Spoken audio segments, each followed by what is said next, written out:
Hey guys, Bruce here, trying a new way to record a video blog just by using my brand spanking new iPhone, which if you don't have already, you'll have soon, and it will change your life like it's changed mine, and send this to you via WhatsApp rather than the convoluted recording method I was using before.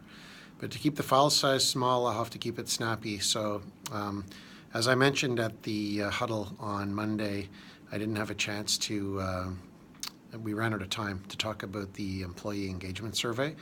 So I just wanted to tell you what we've been talking about as leadership team here.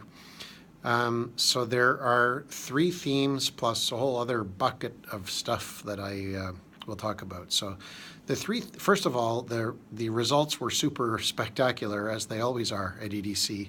We're way ahead of best-in-class organizations, way ahead of other Canadian organizations, way ahead of other financial institutions in terms of both employee satisfaction and engagement. So it's good news, of course. So great news. That said, of course, we always want to make things better. So there's 3 subject areas where our group kind of stood out as a bit of a sore thumb vis-a-vis the other groups, both in BD and EDC. So the 3 categories we picked out were training and development, number 1, work-life balance, number 2, and communications, which we took to mean as communications across EDC and across the value stream. So we're going to start up little working groups on each of those to see if we can get a little more voice of the employee and find out, so that we make sure we solve the right problem. What is it exactly that people meant? We can go through some of their verbatims, but we wouldn't mind reaching out to a few people and figuring out exactly what that is, and then problem solve a bit around some standards. What do we expect out of people? How much work-life balance should you expect, and why is it not working, and what specifically could we solve? That kind of stuff. Communication, is it particular to asset management's not telling us when they're in market? Other people, they don't fill us in once we pass the deal off to them. So what is it exactly we want to solve? And we're going to work on those 3 things. So this is a request for volunteers. If you put your hand up and raise a problem, I hope you're willing to work on it.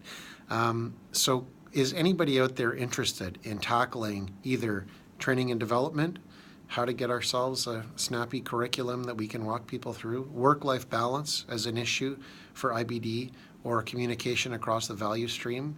Those are 3 things I would ask you guys to think about. If you're interested, send me an email and let me know, and we'll put some mini teams on that to try to solve those problems.